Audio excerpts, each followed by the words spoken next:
What's going on, guys? This is John from Texas Wiles. Rooster from Rooster Outdoors. And you are listening to the Wiley Rooster Boys Outdoor Podcast.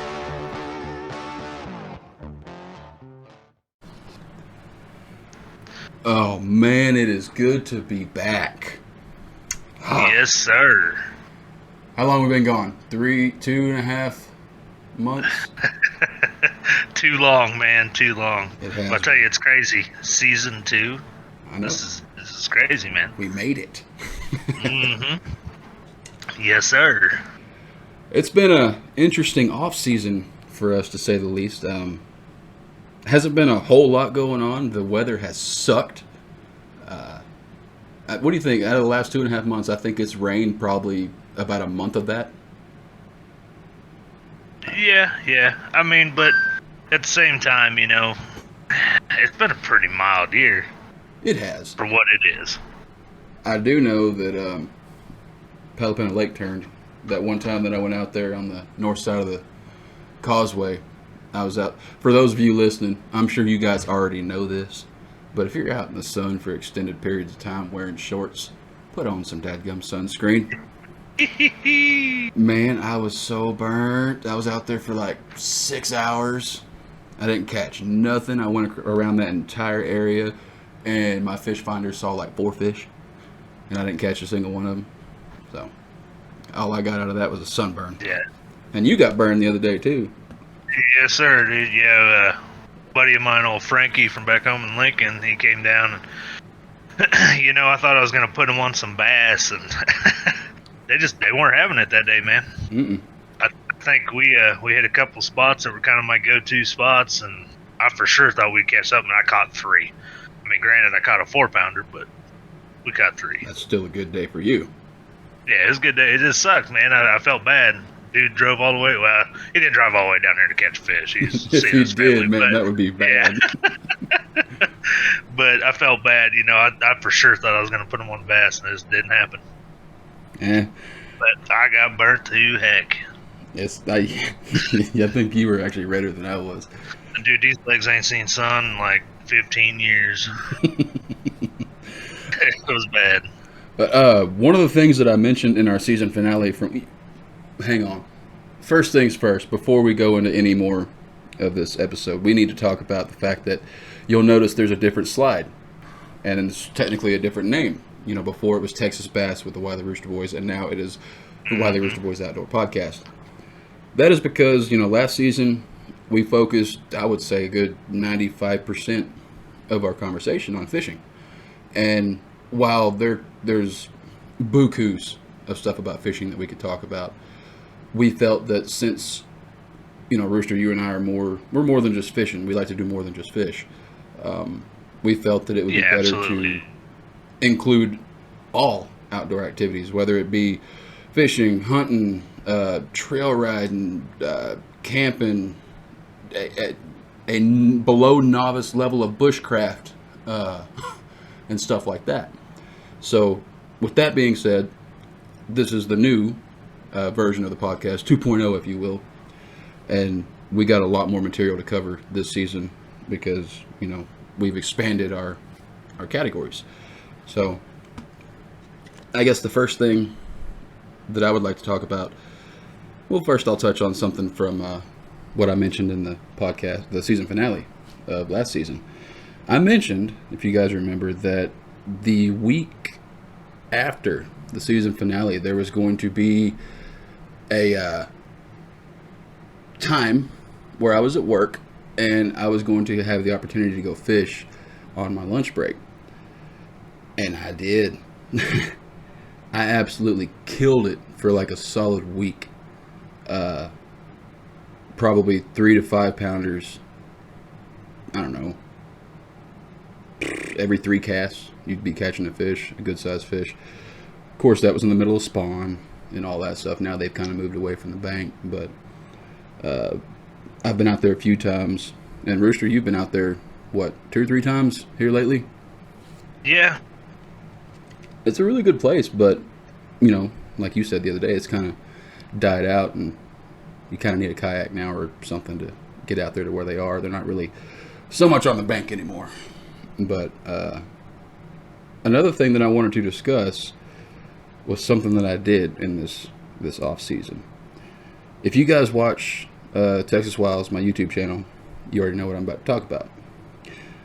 This is the first time I've ever done something like this. I did a solo 36-hour camp out, catch and cook / survival type thing. Dude, it looks so fun. It was a lot of fun. And I'm going to give a huge amount of credit to people who can so easily start a fire with a ferro rod. Because I think I tried for about an hour, and it just wasn't working for me. Of course, it had been raining for like a week. Mostly everything I had was wet. The stuff that I thought was dry wasn't dry. Yeah, that was pretty rough. But I went out there, I set up a hammock, I set up a tent because they were calling for more rain. I put tarps over my shelters, and I should have known that it was going to be a little bit rough whenever, I bought 2 tubs of worms that I was going to bring out there, because while I was, setting everything up or in my downtime, I was always going to have a line in the water rigged up with a bobber and a worm so that I could get a fish so I could eat. Well, I opened up the worms, and you know what it's like Rooster, you know what it's like whenever you leave worms in your vehicle for an extended period of time whenever it's warm? Unfortunately, yes, I do. Yeah, they turn to sludge. Yep. So I opened up the can of worms, and I was like, oh, this ain't good. So fortunately, there was one that was in there. I say fortunately. It didn't pay off. Perch come up and nibbled that thing right off the hook, and I didn't get nothing. But so that was, I got my shelter set up. I worked for a couple hours trying to get the fire going. I finally got the fire going, and I was fishing for a while. I got nothing. I went to go around to the back side of the tank where I have live traps set up, and something beautiful happened. It scared me, and I almost took off running the other direction. But this little baby fawn jumped up out of the tall grass. Mama had to have been around somewhere, but she jumped up. He, she, it jumped up. Pronouns, It jumped up out of the grass. It was all spotted. It ran. It was about 20 yards from me, and it ran and stopped and looked back at me, and then it finally just took off again. But I set up my live traps in hopes of getting a coon or something like that, so I could have dinner. That didn't pan out. So night 1, I didn't eat. However, I did bring my percolator down there with coffee, and Rooster, you can vouch for this. There is nothing better than coffee from a percolator. I was gonna say yes, sir. At least you had that. Yeah. I mean, that you can't beat it. You can't. Yes, you can't. It's. I had this conversation with my father-in-law, and I told him the same thing. I said, maybe I'm crazy, but I was like, it just tastes so much better out of a percolator. It does. When you do it over a fire, man, you got that slight hint of smoke taste to that coffee. Oh man, it's good. But so yeah, I was making coffee, and that was tiding me over. And night number 1, no food. I decided to just go to sleep because didn't really have anything else to do. However, the time I was out there in downtime, I did carve my daughter a little nameplate type ornate thing that I put in her room. But the next day, so I wake up and get my fire going again, make some more coffee, and it's about mid-afternoon. No, it was about 11 a.m. About noon, actually. I decided to go down there and fish, and this is maybe the 3rd time I've ever tried to use a wacky rig. Wacky rigs always fail me in that either they take the worm off the hook. I got the the O-ring, and I hooked the hook through the soft plastic and the O-ring, for added strength and everything, but usually it fails. But anyway, this cast, I'm finishing the cast, and it's about 3 or 4 foot from the bank. And lo and behold, this probably about a 3.5 pound bass just breaches, takes that wacky rig, and my initial instinct is set that hook and send that fish to the moon. I'm hungry by this time, I'm fat. Fat kids got to eat. Right. And but I didn't. I stopped myself. I said, wait, you can't lose this fish. So I gave it a second. I counted like, 1 Mississippi, 2 Mississippi, until I felt that tug on that line, and I set that hook. I got him in. Beautiful fish. And, I gutted them. And what's funny is a few weeks prior to this, I'd gone out there, and I lost a pink fluke and to a fish. He'd taken it off my Texas rig, and I'm gutting this fish, and boom, I got my pink fluke back. I thought that was pretty cool. But yeah, it's wild, man. It is wild. Right. But so I smoked them for about 5 or 6 hours, I would say. Then I put them on the roasting grate and seared them on both sides. And I'm gonna tell you what, that was so good. There was so much meat on that fish. But, oh, I bet, dude. Especially, it's not like you were out there for weeks on end, but still, right. A day of no food, and you catch. That had to be just awesome. It really. Oh, and I forgot why that was so great is what happened about an hour before that. I was off in the woods taking a little stomp through the woods, and I run up on a jackrabbit about 20, 30 yards from me, and I had my 22 with me, so I popped the rabbit. And you know the rule: fur-bearing animals are only good to eat in months ending in R. But I figured everything seems to be so wacky with the seasons here lately. I figured maybe it's okay. I'm hungry at this point. Remember, so I get him back and I gut him and everything. And it was all bloody and everything, so I couldn't really tell. So I went over to the tank and I washed him off after I got him gutted and skinned. And lo and behold, that rabbit was just riddled with worms. So unfortunately, I killed that rabbit for no reason. I don't like doing that. I don't condone just killing animals for no reason. If you're going to kill an animal, you eat that animal. It shouldn't have to die for nothing. And that sounds like a animal activist thing. I'm not an animal activist. I'm just... No, that's just a sportsman-like thing to do, though. But, yeah, that was the unfortunate part about that. I couldn't eat that rabbit. And then I finally got that fish. So that was nice. I got to eat that day. And I guess the last thing I want to mention about that would be the fact that if any of you have one of those Ozark Trails Walmart hatchets, they got the curved metal handle with the dipped rubber grip on them. Throw that thing in the trash. It ain't no good. I had to. It's no good. No, man.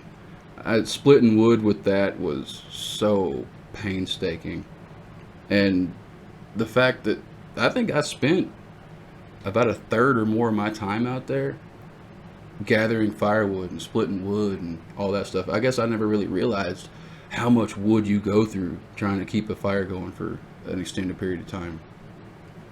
It's crazy. Yeah, no, I believe it. But that was my biggest event that I had happen during this time off that we've had. Like, it wasn't anything crazy. It was a 36-hour camp out. I got one fish, killed a rabbit for no reason, learned I can't use a ferro rod yet. I learned a few things in that experience. I mean, I'm not going to consider it a complete loss because, like I said, I did learn something. So. Yeah.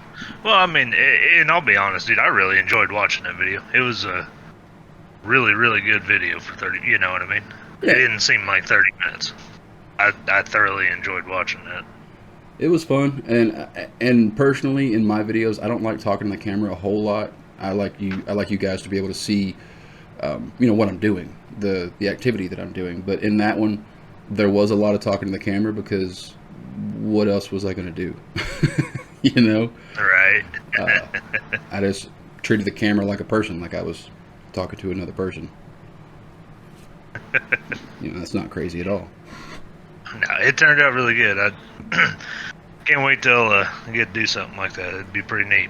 Well, why don't you share with our folks out there what our plan is with the river? We planned on doing a little weekend trip, didn't we? We did. Was it Friday, Saturday, coming back Sunday? That's what I was thinking. We're gonna go hit up. We gotta wait for to make sure the water's down. Ain't gonna get flooded out, but we talked about going and camping out on the bank of a river. I'm thinking either a bank or like a sandbar, one of the two. But. Yeah, sandbar. Yes. Because it's not private property, and love Texas to death, but unfortunately, there's squat really for public land. That is true. So the water's where it's at. Yeah, I think it's like something like over 90% of Texas is privately owned. Yes, sir. That's a huge number. Only downside to, I guess, sandbar camping would be the fact that we can't use hammocks. We'd have to use a tent, but because I'd really love to use a hammock. Oh man, hammocks are so comfortable. It's so quick, or I say quick. It'd be more convenient to set that up and you're just done. Yeah. But another thing about that camp out of mine, I went to sleep in the hammock the first night, and I guess being outside all day long in the heat, I'd just gotten acclimated to it, and after a while, it wasn't even really that hot anymore. But I'm laying in the hammock. It's probably 10 o'clock, 11 o'clock at night, and I had to go to the tent. I got cold. Really? Yeah, I was really surprised that I think it only got down to like 72 or 75 or something like that, but I was downright cold in that hammock. I had to move to the tent. That's crazy, man. Mm-hmm. Well, I think now's a pretty good time. We need to take a break real quick. Yeah, I agree. We'll be right back, guys. And we're back. Yes, sir.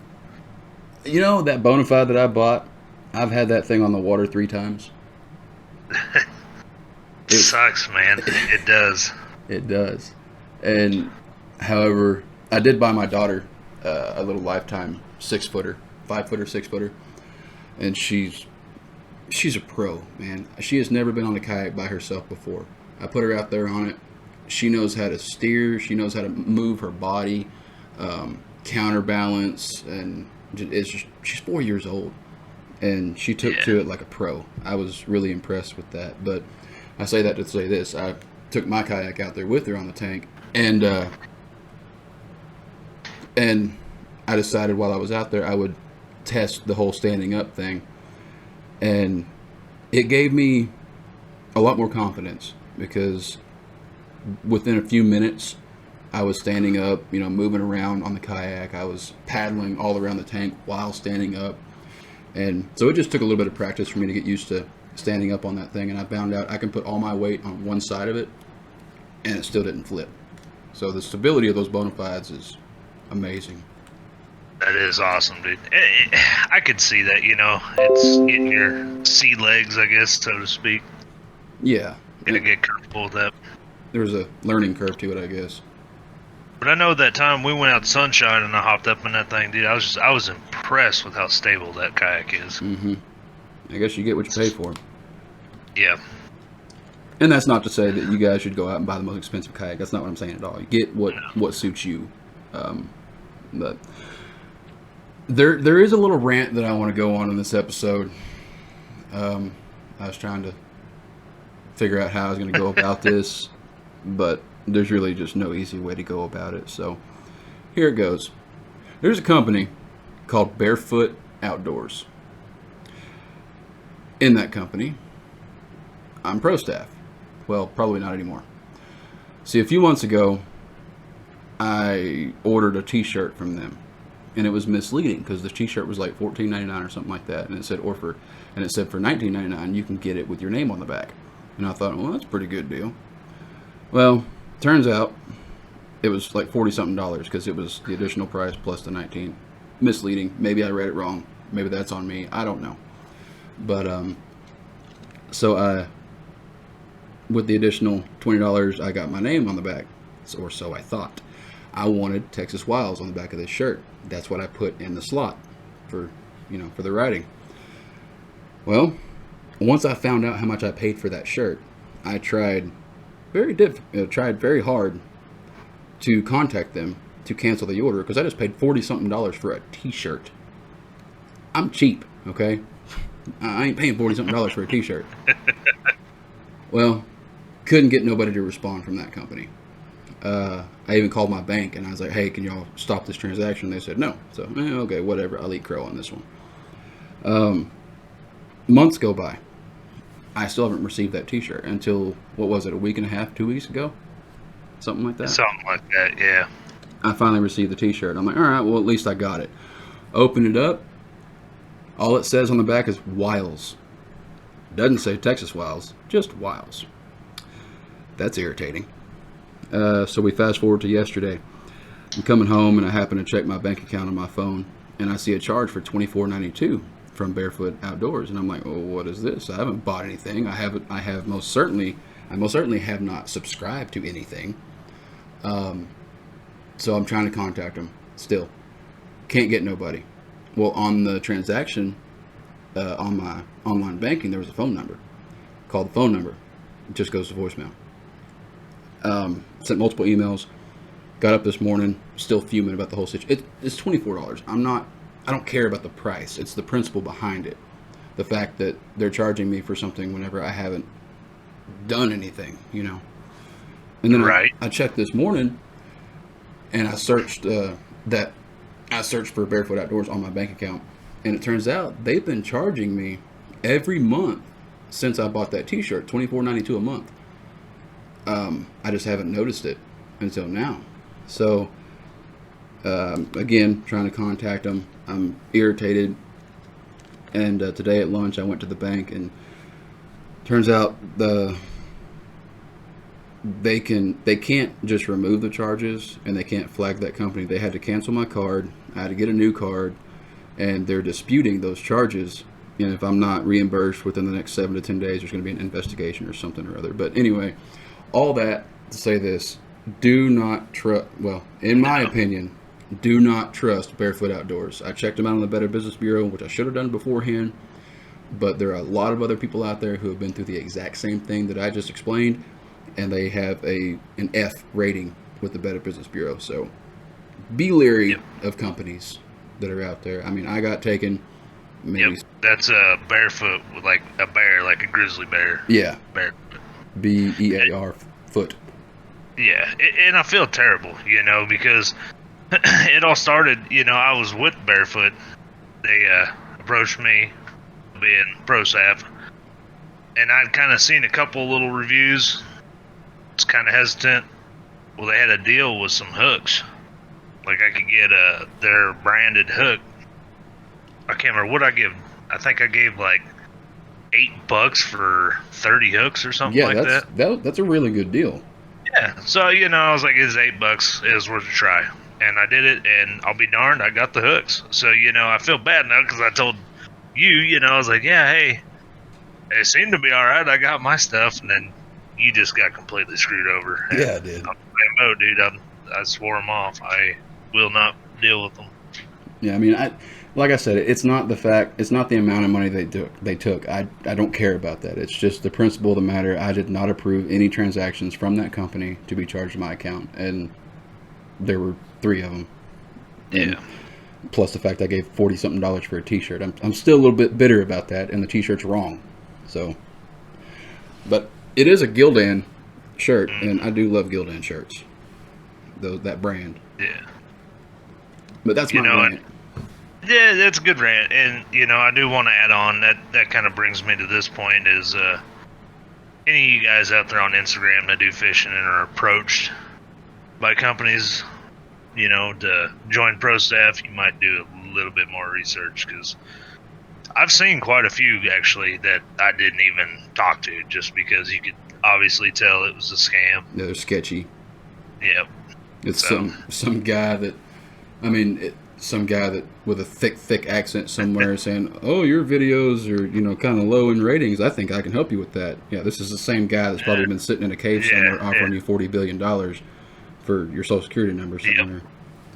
Exactly. So I mean, it's just unfortunate, it's the world we live in now. So yeah, just be leery. Yep. That's exactly it. Well, I'm not trying to backtrack, but you brought up the Bonafide talking about kayaks, and I kind of want to touch on, I guess last time we talked, I was looking into getting me a new kayak. Mm-hmm. And I can't remember now if I told you guys what I was going to get. I don't believe you did. I'm just going to go ahead and just talk about it. I was looking at a feel-free Lure 11.5 V2, and looked like a really, really nice kayak.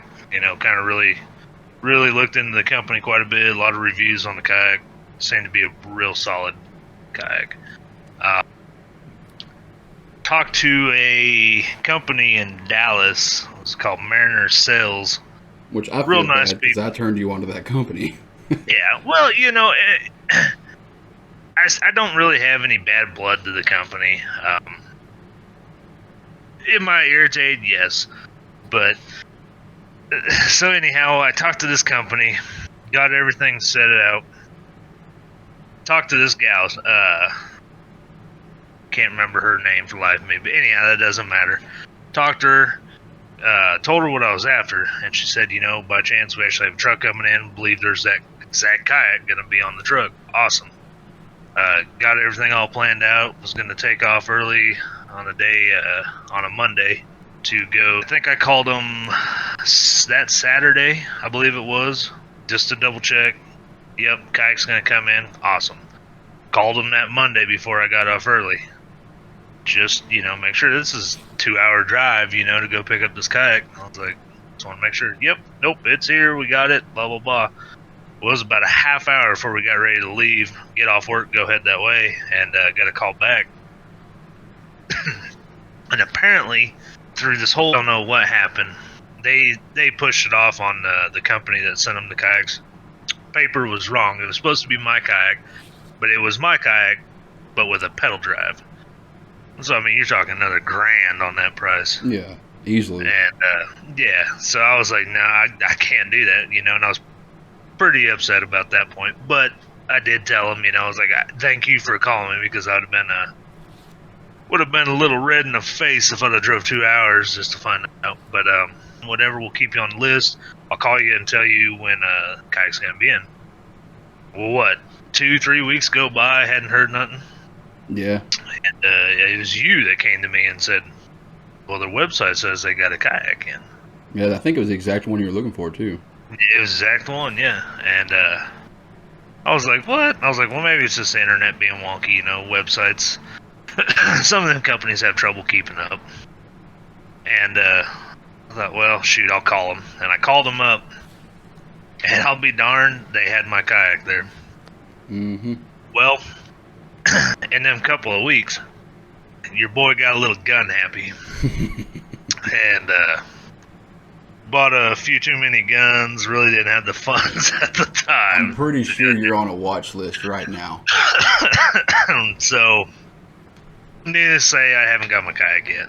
Still planning on it, but this hasn't happened yet. Yep.